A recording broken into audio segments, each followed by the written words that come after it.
ओम नमो भगवते वासुदेवाय नमः। आप सभी को जीवित पुत्रिका व्रत की बहुत बहुत शुभकामनाएं। आइए सुनते हैं जीवित पुत्रिका जीतिया की व्रत कथा। एक बार नैमी सारण्य के निवासी ऋषियों ने संसार के कल्याण के लिए सूत जी से पूछा, हे सूत जी, कराल कलिकाल में लोगों के बालक किस तरह दीर्घायु होंगे, सो कहिए। सूत जी बोले, जब द्वापर युग का अंत और कलयुग का आरंभ था, उसी समय बहुत सी शोकाकुल स्त्रियों ने आपस में सलाह की कि क्या इस कलयुग में माता के जीवित रहते पुत्र मर जाएंगे। जब वे आपस में कुछ निर्णय नहीं कर सकी, तब गौतम जी के पास पूछने के लिए गईं। जब वे उनके पास पहुंची तो उस समय गौतम जी आनंद के साथ बैठे थे। उनके सामने जाकर उन्होंने मस्तक झुकाकर प्रणाम किया। उसके बाद स्त्रियों ने पूछा, हे प्रभु, इस कलयुग में लोगों के पुत्र किस तरह जीवित रहेंगे, इसके लिए कोई व्रत या तप हो तो कृपा करके बताइए।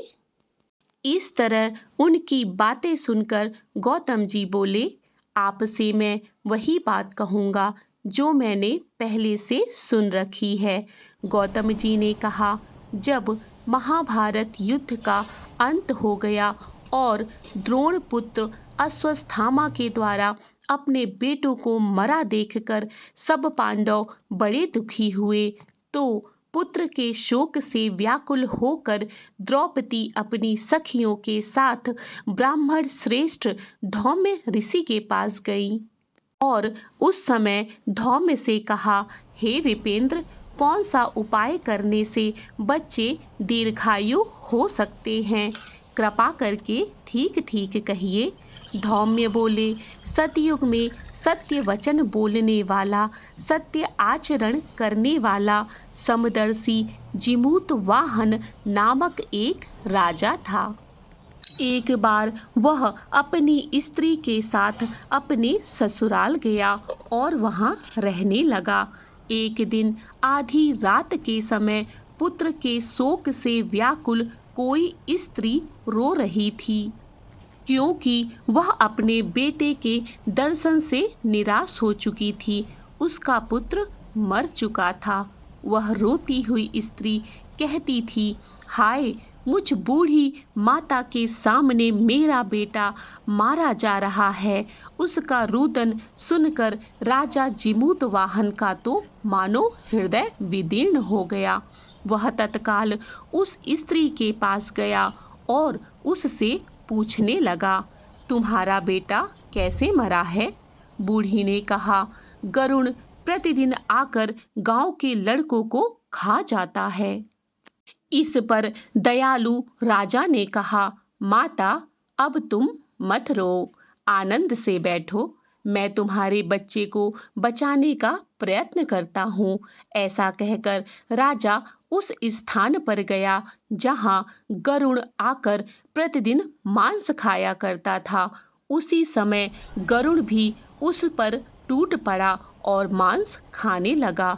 जब अतिशय तेजस्वी गरुड़ ने राजा का बायां अंग खा लिया तो झटपट राजा ने अपना दाहिना अंग फेर कर गरुड़ के सामने कर दिया। यह देखकर गरुड़ जी ने कहा, तुम कोई देवता हो? कौन हो तुम? मनुष्य तो नहीं जान पड़ते। अच्छा, अपना जन्म और कुल बताओ। पीड़ा से व्याकुल मन वाले राजा ने कहा, हे पक्षीराज, इस तरह के प्रश्न करना व्यर्थ है। तुम अपनी इच्छा भर मेरा मांस खाओ। यह सुनकर गरुड़ रुक गए और बड़े आदर से राजा के जन्म और कुल की बात पूछने लगे। राजा ने कहा, मेरी माता का नाम शैव्या और मेरे पिता का नाम शालिवाहन है। सूर्य वंश में मेरा जन्म हुआ है और जिमूत वाहन मेरा नाम है। राजा की दयालुता देखकर गरुड़ ने कहा, हे महाभाग, तुम्हारे मन में जो अभिलाषा हो वह वर मांगो। राजा ने कहा, हे पक्षीराज, यदि आप मुझे वर दे रहे हैं तो वर दीजिए कि आपने अब तक जिन प्राणियों को खाया है वे सब जीवित हो जाएं। हे स्वामिन, अब से आप यहाँ बालकों को ना खाएं और कोई ऐसा उपाय करें कि जहाँ जो उत्पन्न हो वे लोग बहुत दिनों तक जीवित रहें। धौम्य ने कहा कि पक्षीराज गरुड़ राजा को वरदान देकर स्वयं अमृत के लिए नागलोक चले गए। वहां से अमृत लाकर उन्होंने उन मरे मनुष्यों की हड्डियों पर बरसाया। ऐसा करने से सब लोग जीवित हो गए जिनको कि पहले गरुड़ ने खाया था। राजा के त्याग और गरुड़ की कृपा से वहां वालों का बहुत कष्ट दूर हो गया। उस समय राजा के शरीर की शोभा दूनी हो गई। राजा की दयालुता देखकर गरुड़ ने फिर कहा, मैं संसार के कल्याण के लिए एक और वरदान दूंगा। आज अश्विन महीना के कृष्ण पक्ष सप्तमी तिथि से रहित शुभ अष्टमी तिथि है। आज ही तुमने यहाँ की प्रजा को जीवन दान दिया है। हे वत्स, अब से यह दिन ब्रह्म भाव हो गया है, जो मूर्ति भेद से विविध नामों से विख्यात है। वही त्रैलोक्य से पूजित दुर्गा अमृत प्राप्त करके अर्थ में जीवित पुत्रिका कहलाई है। अतः इस तिथि को जो स्त्रियां उस जीवित पुत्रिका की और कुश की आकृति बनाकर तुम्हारी पूजा करेगी तो दिनों दिन उसका सौभाग्य बढ़ेगा और वंश की भी बढ़ोतरी होती रहेगी। हे महाभाग, इस विषय में विचार करने की भी आवश्यकता नहीं है। हे राजन, सप्तमी से रहित और उदया तिथि की अष्टमी को व्रत करे, यानी सप्तमी विद्ध अष्टमी जिस दिन हो उस दिन व्रत ना कर शुद्ध अष्टमी को व्रत करे और नवमी को पारण करे। यदि इस पर ध्यान ना दिया गया तो फल तो नष्ट हो ही जाएगा और सौभाग्य भी अवश्य नष्ट हो जाएगा। जिमूत वाहन को इस तरह का वरदान देकर गरुड़ वैकुंठ धाम को चले गए और राजा भी अपनी पत्नी के साथ अपने नगर को वापस चले गए। धौम्य द्रौपदी से कहते हैं, हे देवी, मैंने यह अतिशय दुर्लभ व्रत तुमको बताया है। इस व्रत को करने से बच्चे दीर्घायु होते हैं। हे देवी, तुम भी पूर्वोक्त विधि से यह व्रत और दुर्गा जी का पूजन करो तो तुम्हें अभिलाषित फल प्राप्त होगा। मुनिराज धौम्य की बात सुनकर द्रौपदी के हृदय में एक प्रकार का कौतूहल उत्पन्न हो गया और पूर्ववासिनी स्त्रियों को बुलाकर उनके साथ यह उत्तम व्रत किया। गौतम ने कहा, यह व्रत और इसके प्रभाव को किसी एक चील ने सुन लिया और अपनी सखी सियारिन को बतलाया। इसके बाद पीपल वृक्ष की शाख पर बैठकर वह चील और उस वृक्ष के खोढ़ में बैठकर सियारिन ने भी व्रत किया। फिर वही चील किसी उत्तम ब्राह्मण के मुंह से यह कथा सुन आई और पीपल के खोढ़ में बैठी हुई अपनी सखी सियारिन को सुनाया। सियारिन ने आधी कथा सुनी थी कि उसे भूख लग गई और वह उसी समय शव से भरे हुए शमशान में पहुंची। वहां उसने इच्छा भर मांस और भोजन किया और चिन्ही बिना कुछ खाए पिए रह गई और सवेरा हो गया। सवेरे वह गौशाला में गई और वहां गौ का दूध पिया। इस तरह नवमी को उसने पारण किया। कुछ दिनों बाद वे दोनों मर गईं और अयोध्या में किसी धनी व्यापारी के घर में जन्मी। संयोग से उन दोनों का जन्म लड़की के रूप में एक ही घर में हुआ, जिसमें सियारिन ज्येष्ठ हुई और चील छोटी हुई। वे दोनों बहनें सभी शुभ लक्षणों से युक्त थी, इसीलिए बड़ी लड़की काशीराज के और छोटी लड़की उसके मंत्री के साथ अग्नि के सामने विधिपूर्वक ब्याही गई।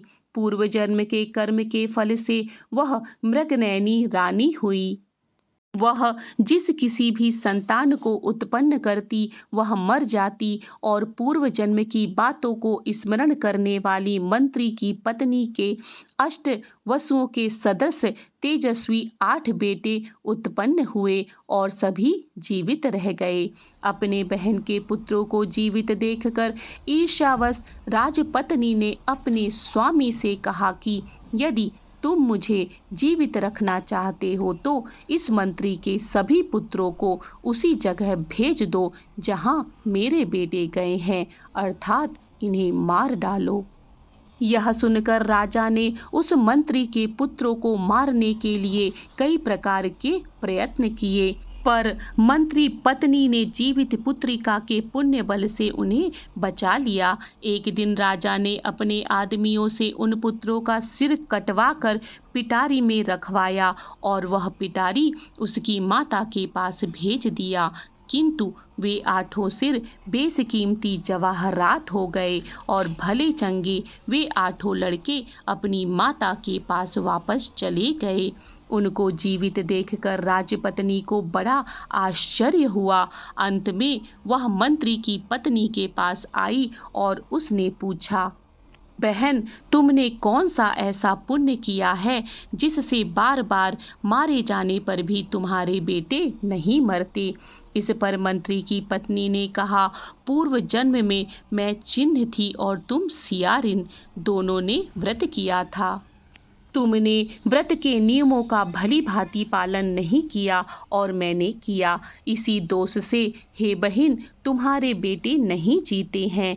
हे राजरानी, अब तुम उस जीवित पुत्री का व्रत को निष्ठापूर्वक करो तो तुम्हारे बेटे दीर्घायु होंगे। मैं तुमको सच सच कह रही हूँ, उसके कथा के अनुसार रानी ने व्रत किया, तभी से उसके कई बेटे सुंदर और दीर्घायु होकर बड़े बड़े राजा हुए। सूत जी कहने लगे, सब प्रकार का आनंद देने वाला मैंने यह दिव्य व्रत बतलाया है। स्त्रियां चिरंजीवी संतान चाहती हो तो विधिपूर्वक यह व्रत करें। इति श्री जीवित पुत्रिका व्रत कथा समाप्त।